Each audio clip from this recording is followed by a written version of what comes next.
Resistance combination.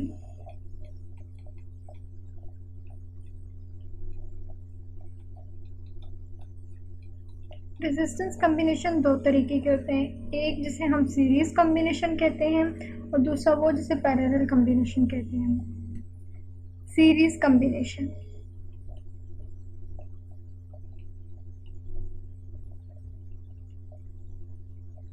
ये हमारा resistance को जोड़ने का, सर्किट के अंदर, इलेक्ट्रॉनिक सर्किट के अंदर रेजिस्टेंस को जोड़ने का एक तरीका होता है जिसे हम लोग सीरीज कम्बिनेशन कहते हैं, और दूसरे तरीके को हम लोग पैरेलल कम्बिनेशन कहते हैं। पैरेलल कम्बिनेशन,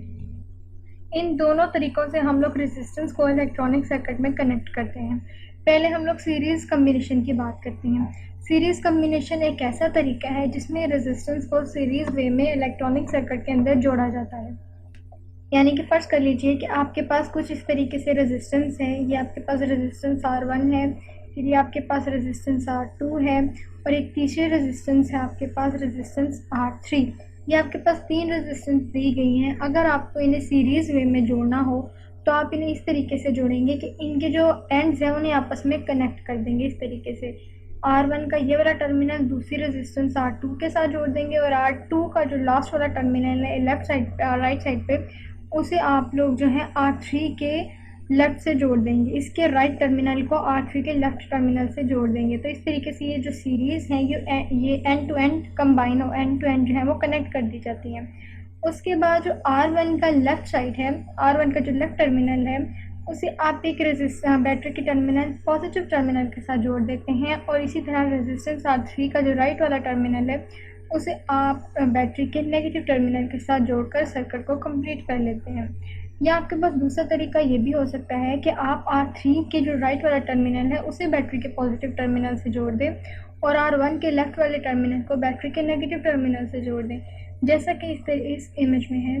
जैसे कि आप इस इमेज में देख सकते हैं कि आपके पास दो रेजिस्टेंसेस दी गई हैं, एक R1 और एक R2। इन्हें आप इस बोर्ड के ऊपर, इस बोर्ड को हम लोग इलेक्ट्रॉनिक सर्किट्स में इस्तेमाल करते हैं, यानी कि हम लोग अप्लाइड इलेक्ट्रिसिटी की लैब में मोस्टली से इस्तेमाल करते हैं। इस वाले सर्किट को हम लोग कहते हैं कि ये ब्रेड बोर्ड है। ब्रेड बोर्ड ये एक ऐसा बोर्ड होता है जिसके ऊपर डिफरेंट टर्मिनल्स दिए गए होते हैं, इस तरीके के ना छोटे छोटे बॉक्सेस बनाए गए होते हैं जिनके अंदर हम लोग रेजिस्टेंस की वायर वगैरह को कनेक्ट कर देते हैं। ये जो रेजिस्टेंस है इसे हम लोग कार्बन रेजिस्टर बोलते हैं। कार्बन रेजिस्टर या मोस्टली से रेजिस्टेंस भी कह दिया करते हैं, लेकिन ये चूँकि दूसरे रेजिस्टेंस के टाइप है। एक रेजिस्टेंस इस तरह का आप लोग लैब में देखेंगे, इस तरह से बॉक्स सा बना होता है, उसके ऊपर डिफरेंट नॉब्स वगैरह दी गई होती हैं। उसके ऊपर लिखा होता है कि ये 200 ओहम की है, इतने ओहम की है, मतलब डिफरेंट उसके ना उसके ऊपर पॉइंट्स वगैरह लगे होते हैं। इस तरीके से लैब में हम लोग ये रेजिस्टेंस बॉक्स इस्तेमाल करते हैं, इसे रेजिस्टेंस बॉक्स बोलते हैं। इसमें हमें जितनी रिक्वायर होती है सर्किट में, जितनी हम लोगों को रेजिस्टेंस चाहिए होती है, उसके अकॉर्डिंग हम लोग उतनी उतनी की निकालते जाते हैं। हर की के बाहर लिखा होता है कि ये इतने ओम की रेजिस्टेंस है। जिस तरह से एक एक हम लोग की निकालते जाते हैं और उतनी रेजिस्टेंस रहने देते हैं इस बॉक्स के अंदर जितने की हमें ज़रूरत होती है। यानी कि एक रेजिस्टेंस की टाइप ये रेजिस्टेंस बॉक्स है जो आप अपने फिजिक्स लैब में इस्तेमाल करते हैं। उसके अलावा एक रेजिस्टेंस की टाइप ये होती है जिसे कार्बन रेजिस्टेंस कहते हैं, जो कि हम लोग इलेक्ट्रॉनिक सर्किट्स के अंदर या मोस्टली ब्रेड बोर्ड के ऊपर लगाने के लिए इस्तेमाल करते हैं।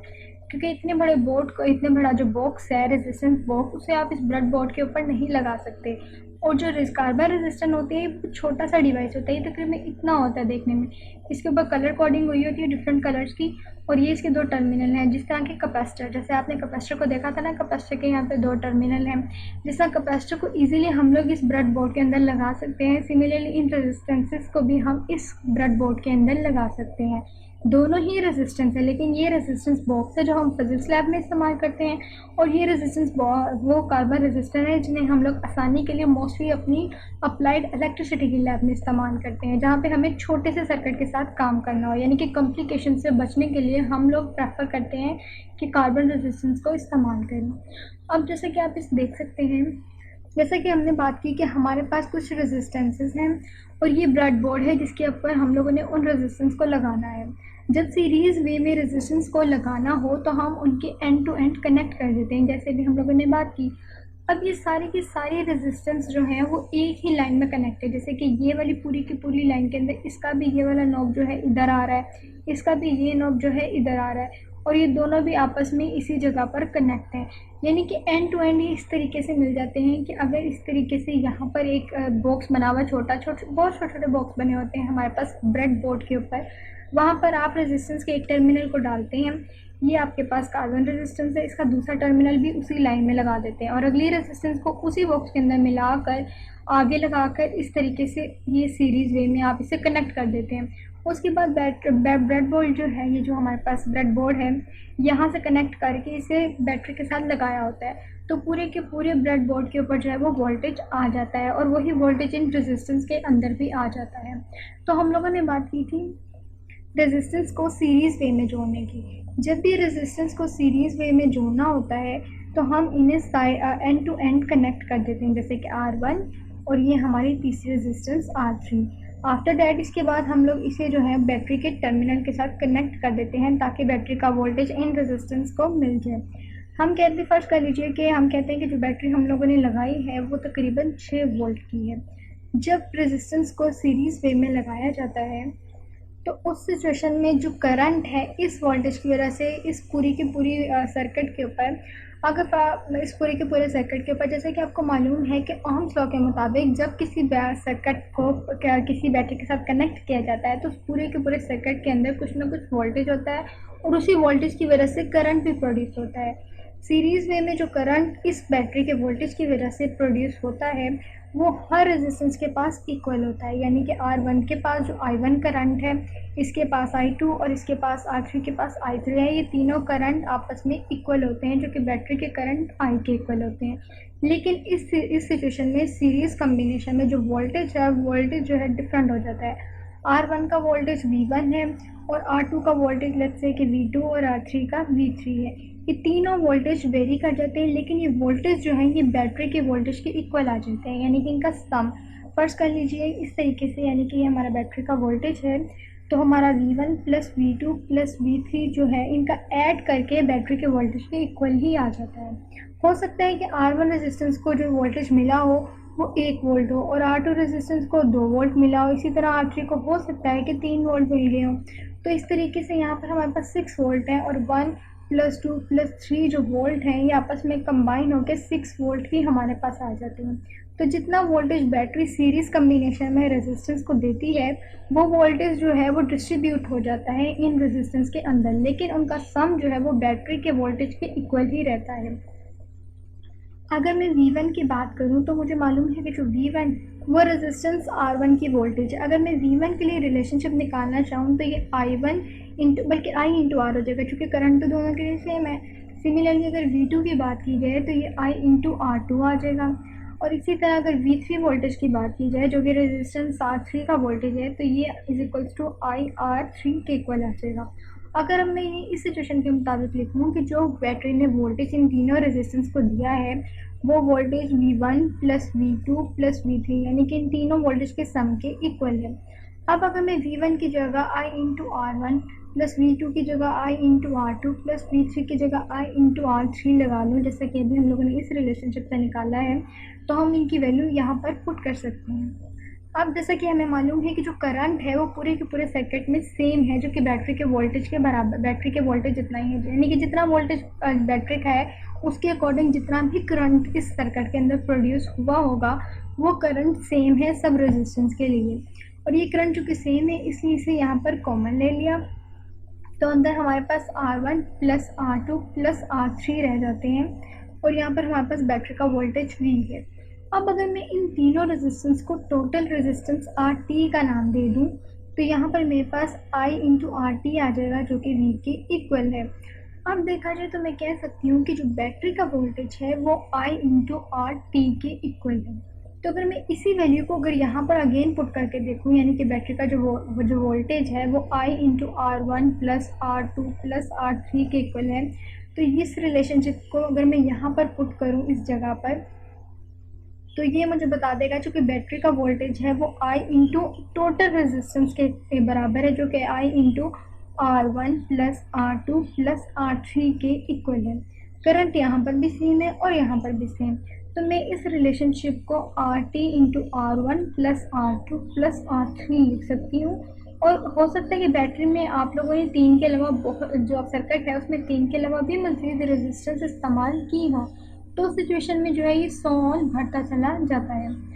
अब जब भी सीरीज़ वे में रेजिस्टेंस लगाई जाती है तो ये जो आपकी रेजिस्टेंस है ना RT, इसे आप इक्विवेलेंट रेजिस्टेंस भी कह सकते हैं या टोटल रेजिस्टेंस भी कह सकते हैं। ये इक्विवेलेंट रेजिस्टेंस हर हाल में हर रेजिस्टेंस से बड़ी है। ये R1 से भी बड़ी है, टोटल रेजिस्टेंस R2 से भी बड़ी होगी और यही टोटल रेजिस्टेंस R3 से भी बड़ी होगी। और अगर बैटरी में कोई अगर सर्किट के अंदर कोई एक मैक्सिमम भी रेजिस्टेंस है तो ये मैक्सिमम रेजिस्टेंस भी इस RT से छोटी होगी, यानी कि RT इस मैक्सिमम रेजिस्टेंस से हर हाल में बड़ा होगा। सीरीज कम्बिनेशन का फ़ायदा ये होता है कि अगर आपके पास आपके एक्सपेरिमेंट के लिए ये रिक्वायरमेंट्स हो कि आपने अपने सर्किट का जो करंट है उसे कांस्टेंट रखना है, उसे नहीं चेंज करना, तो आप रेजिस्टेंस को इस तरीके से जोड़ें कि करंट जो है वो वेरी ना करे। यानी कि आपको इस तरह की रिक्वायरमेंट दी गई हो कि आप रेजिस्टेंस को जिस तरीके से मर्जी जोड़ें, बस आपका करंट ना तब्दील हो। तो आपको मालूम है कि जब आपने रेजिस्टेंस का करंट ना तब्दील करना हो, यानी कि सर्किट का जो करंट है वो सेम रखना हो हर रेजिस्टेंस के लिए, तो उसको जोड़ने का सिर्फ एक ही तरीका है जो कि सीरीज़ कम्बिनेशन है। सीरीज़ कम्बिनेशन में जो करंट है वो सेम रहता है। तो इस तरीके से करंट को कांस्टेंट या सेम रखने के लिए आप रेजिस्टेंस को सीरीज़ वे में जोड़ लेते हैं। अब इन रेजिस्टेंस को जोड़ने का जो दूसरा तरीका है जिसे हम लोग पैरेलल कम्बिनेशन कहते हैं, उस तरीके के बारे में देखते हैं। Parallel combination. पैरेलल कम्बिनेशन में लेट्स से कि आपके पास 3 रेजिस्टेंस है, जैसे कि हम लोगों ने सीरीज कम्बिनेशन में ली। एक रेजिस्टेंस R1 है, देन आपके पास एक और रेजिस्टेंस है R2, इसके बाद एक और रेजिस्टेंस है R3। ये आपके पास 3 रेजिस्टेंस दी गई हैं और आपको ये एक्सपेरिमेंट में आपकी रिक्वायरमेंट्स ये हैं कि आपने इन्हें जो है वो पैरेलल कम्बिनेशन में जोड़ना है। तो पैरेलल कम्बिनेशन में जोड़ने का तरीका ये होता है कि हम इन रेजिस्टेंस को साइड बाय साइड कनेक्ट कर देते हैं, यानी कि ये हमारे पास रेजिस्टेंस R1 R2 और ये हमारे पास रेजिस्टेंस R3 है। पहले तो हम इन तीनों टर्मिनल्स को, इनके तीनों जो लेफ़्ट साइड वाले टर्मिनल हैं उन्हें एक तरफ से और राइट साइड वाले टर्मिनल को एक तरफ से जोड़ देते हैं इस तरीके से। उसके बाद यहाँ से मिडल से टर्मिनल को हम लोग बैटरी के पॉजिटिव टर्मिनल से और यहाँ के मिडल टर्मिनल को बैटरी के नेगेटिव टर्मिनल से इस तरीके से जोड़ते हैं, यानी रेजिस्टेंस को साइड बाय साइड कनेक्ट कर देते हैं इस तरीके से। जैसे कि आप इस इमेज में देख सकते हैं, ये हमारे पास रेजिस्टेंस R1 है, ये R2 है और ये रेजिस्टेंस R3 है। ये हमारे पास दिया गया ब्रेड बोर्ड है जिसके ऊपर हम लोग रेजिस्टेंस को कनेक्ट करते हैं। अब जैसे कि आप इस इमेज में देख रहे होंगे कि इस छोटे से बॉक्स के अंदर और इस छोटे से बॉक्स के अंदर और इस छोटे से बॉक्स के अंदर, यानी कि तीनों एक ही लाइन के अंदर आ रहे हैं। तीनों लाइन में जो है यहाँ पर पहली रेजिस्टेंस का टर्मिनल, यहाँ पे दूसरी रेजिस्टेंस का टर्मिनल और यहाँ पर तीसरी रेजिस्टेंस का टर्मिनल जोड़ दिया गया। यानी कि पैरेलल कम्बिनेशन में अगर हमें जोड़ना हो तो ये जो पैरेलल लाइंस हैं इनमें बिल्कुल जितना वोल्टेज इसमें आ रहा होगा उतना ही वोल्टेज इसमें भी इसे मिल रहा होगा, यानी कि इनका फंक्शन सेम रहता है। तो जब भी पैरेलल कम्बिनेशन में सीरीज़ को जोड़ना हो तो उन्हें इस तरह से वर्टिकल लाइन में हम लोग इस तरह से कनेक्ट कर देते हैं आपस में। तो ये जो है एक ही लाइन में कनेक्ट हो गई, तो इन तीनों के ऊपर जो टर्मिनल है उस पर सेम ही काम होगा। सिमिलरली यहाँ पर जो इसका टर्मिनल, यहाँ पर टर्मिनल और यहाँ पर टर्मिनल, ये भी तीनों एक ही लाइन में आपस में कनेक्ट कर दिए जाते हैं। जैसे कि सीरीज़ कम्बिनेशन में हम यूँ करते हैं कि अगर एक रेजिस्टेंस यहाँ पर हम लोगों ने लगाई है इस तरीके से इस नॉब के अंदर, तो अगली रेजिस्टेंस इसके अंदर से इस तरह लगा दिया जाती है, यानी कि ये वाली लाइन जो है ये सीरीज़ वे में कनेक्ट होती है, ये वाली जो लाइन्स होती हैं ये वर्टिकल में कनेक्ट होती हैं। आप इस तरीके से नहीं कर सकते कि आप एक टर्मिनल को सीरीज़ में लगा दें और अगले टर्मिनल को पैरेलल में लगा दें। यानी कि अगर आप इस तरह से करना चाहें इस पैरेलल में करने के लिए कि एक टर्मिनल लग से आपने यहाँ पर लगा दिया, अगली जो रेजिस्टेंस है उसको यहाँ से लेके आप यहाँ कनेक्ट कर दें, तो वो गलत है। सीरीज़ में करने के लिए हम लोगों को इस तरह से करना पड़ता है कि यहाँ पर अगर एक इस तरह से रेजिस्टेंस कनेक्ट है तो अगली रेजिस्टेंस हम इस तरीके से कनेक्ट करते हैं या इसके साथ ही कनेक्ट कर देते हैं, चूँकि सब टर्मिनल्स आपस में कनेक्ट होते हैं। ये जो सब स्मॉल स्मॉल बॉक्सेस आप देख रहे हैं ना पॉइंट के फॉर्म में, सब आपस में इस तरीके से इस लाइन में कनेक्ट है और ये वाले सब के सब इस तरह वर्टिकल लाइन में कनेक्ट है। तो इस तरीके से जब हम लोगों को पैरेलल कम्बिनेशन में इस्तेमाल करना होता है तो हम ये वाला वे इस्तेमाल करते हैं, जब सीरीज़ में करना होता है तो हम लोग ये वाला वे इस्तेमाल करते हैं। तो इस तरीके से हम लोग रेजिस्टेंस को पैरेलल और सीरीज़ वे में कनेक्ट करते हैं। हम बात कर रहे थे पैरेलल कम्बिनेशन की, तो पैरेलल कम्बिनेशन में इस तरीके से हम लोगों ने रेजिस्टेंस को आपस में कनेक्ट कर दिया और उसके बाद हम इस ब्रेडबोर्ड को जो है वो किसी वोल्टेज के साथ कनेक्ट कर देते हैं, जिसकी वजह से इस ब्रेडबोर्ड के ऊपर जो है उतना ही वोल्टेज आ जाता है जितनी बैटरी के वोल्टेज के साथ हम इसे कनेक्ट करते हैं। जब भी पैरेलल कॉम्बिनेशन की बात की जाती है तो पैरेलल कॉम्बिनेशन में जो वोल्टेज है, लेट्स से कि ये 6 वोल्ट बैटरी है, तो पूरा का पूरा जो वोल्टेज है हर रेजिस्टेंस के ऊपर वोल्टेज सेम होगा, यानी कि V1 बराबर होगा V2 के और V2 बराबर होगा V3 के। हर रेजिस्टेंस का जो वोल्टेज है वो सेम रहता है, जबकि इस सिचुएशन में जो करंट है I1 और यहाँ पर आकर I2 देन यहाँ पर आकर I3, ये तीनों जो है ये चेंज हो जाते हैं और जो करंट है टोटल वो इनके कम्बिनेशन यानी इनके एडिशन के इक्वल आ जाता है, I1 plus I2 plus I3। अब जैसे कि हम लोगों ने सीरीज में डिफरेंट वोल्टेज की वैल्यू निकाली थी, यहाँ पर करंट चूँकि चेंज है तो यहाँ पर करंट के लिए हम लोग I1 की जब डिफरेंट वैल्यू निकालेंगे तो वो V डिवाइडेड बाय हमारे पास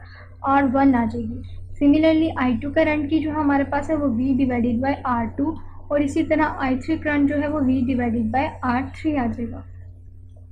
दूसरी बात ये कि हम लोग पैरेलल कॉम्बिनेशन में क्यों कहते हैं कि करंट चेंज हो गया। पैरेलल कॉम्बिनेशन में हमारे पास ये जो करंट चेंज हो रहा है ये इसलिए होता है कि करंट के गुजरने का सिर्फ एक रास्ता नहीं है। सीरीज कॉम्बिनेशन में आपको याद होगा कि यहाँ से लेके यहाँ तक सर्किट कनेक्ट कर दिया जाता है, तो करंट ने पॉजिटिव टर्मिनल से यू नेगेटिव टर्मिनल की तरफ आ जाना होता है, यानी कि करंट के गुजरने का एक रास्ता है, इसलिए करंट जो है वो सेम रखा जाता है। लेकिन यहाँ पर करंट जो है वो यहाँ से गुजर कर भी बैटरी तक आ सकता है, करंट दरमियान वाले रास्ते से भी आ सकता है और करंट के नीचे वाले रास्ते से भी आ सकता है, यानी कि करंट के गुजरने के काफ़ी रास्ते बन जाते हैं, जिसकी वजह से पैरेलल कॉम्बिनेशन के अंदर हमारे पास करंट की वैल्यू मुख्तलिफ हो जाती है। अगर अब मैं इसको यूँ लिखूँ कि हमारे पास जो टोटल करंट है वो टोटल करंट हमारे पास I1 plus I2 plus I3 के सम के इक्वल है, तो अगर मैं इनकी वैल्यूज़ यहाँ पर पुट कर लूँ जो कि V divided by R1 plus V divided by R2 plus V divided by R3 है, तो हमें मालूम है कि वोल्टेज तो हमारा सेम है, तो वोल्टेज को क्यों ना कॉमन ले लिया जाए और 1 divided by R1 plus 1 divided by R2 plus 1 divided by R3 आ जाता है इस तरीके से। और यहाँ बाहर हमारे पास जो है वो I है, यानी कि टोटल करंट जो है बैटरी की वजह से जो टोटल करंट सर्किट में है वो I टोटल है। अब अगर मैं इस तरह से करूँ कि इतनी सारी रेजिस्टेंस को लिखने की बजाय यहाँ पर मैं सिर्फ एक RT लिख लूँ, यानी कि टोटल रेजिस्टेंस, इस तरीके से मुझे लिख लेना चाहिए कि इन सब रेजिस्टेंस को चेंज करके मुझे यहाँ पर 1 डिवाइडेड बाय RT लिख लेना चाहिए और इंटू V, तो ये मेरे पास जो टोटल करंट आ जाएगा, टोटल करंट मेरे पास इस तरीके से आ जाएगा कि अब जो टोटल करंट है सर्किट के अंदर वो V डिवाइडेड बाय RT है। अब अगर मैं इस वाले रिलेशनशिप में आर टोटल की जो वैल्यू है ये वाली आई, अगर ये पुट करके देखूँ जो कि मेरे पास टोटल करंट की वैल्यू आई है V डिवाइडेड बाय RT और यहाँ पर मेरे पास V into 1 divided by R1 plus 1 divided by R2 plus 1 divided by R3 है। तो देखा जाए तो वोल्टेज यहाँ पर भी सेम है और यहाँ पर भी सेम, तो क्यों ना इन वोल्टेज को आपस में कैंसिल आउट कर दिया जाए, तो 1 divided by RT is equals to 1 divided by R1 plus 1 divided by R2 plus 1 divided by R3 के इक्वल आ जाता है। तो इस तरीके से जो पैरेलल कॉम्बिनेशन है उनके अंदर रेजिस्टेंस जो है वो फ्रैक्शन की फॉर्म में आ जाती है। दूसरी बात ये भी है कि अगर आप 3 की जगह 4, 5, 6 किसी भी किस्म की आप रेजिस्टेंस इस्तेमाल करें तो ये रेजिस्टेंस की फॉर्म में बढ़ती चली जाती है। पैरेलल कॉम्बिनेशन में जो आपकी RT है ये RT हमेशा आपकी R1 से भी लेस होगी, यही RT हमेशा आपकी R2 रेजिस्टेंस से भी लेस होगी। लेस इसलिए क्योंकि ये RT जो है वो 1/RT की फॉर्म में है, यानी कि फ्रैक्शन की फॉर्म में है, तो इसकी वैल्यू जाहिर सी बात है कम आएगी। सिमिलरली RT अगर बहुत ही ज़्यादा इसमें रेजिस्टेंस लगा दी गई है तो ये R मैक्सिमम से भी बहुत ज़्यादा कम होगी। तो इसका मतलब है कि हम लोगों को अगर ये रिक्वायरमेंट्स दी गई हों कि हम लोगों ने हम लोगों ने जो रेजिस्टेंस है उन्हें इस तरीके से जोड़ना है कि हमारा वोल्टेज तब्दील ना हो, करंट चाहे तब्दील हो जाए, और जितना भी करंट तब्दील होगा वो इन तीनों के एडिशन के बराबर होगा, जो कि बैटरी के बराबर होगा। बैटरी ने जितना करंट इस सर्किट को दिया होगा उतना ही होगा, उससे ज़्यादा नहीं हो सकता। अगर आपको ये रिक्वायरमेंट्स है कि आपने अपने सर्किट का जो वोल्टेज है वो तब्दील नहीं करना, तो उस सिचुएशन में आप अपनी सीरीज़ जो आपकी रेजिस्टेंस है उन्हें पैरेलल कॉम्बिनेशन में ही जोड़ेंगे, तब आपके पास जो करंट है वो चेंज होगा और वोल्टेज जो है वो आपके पास सेम आएगा।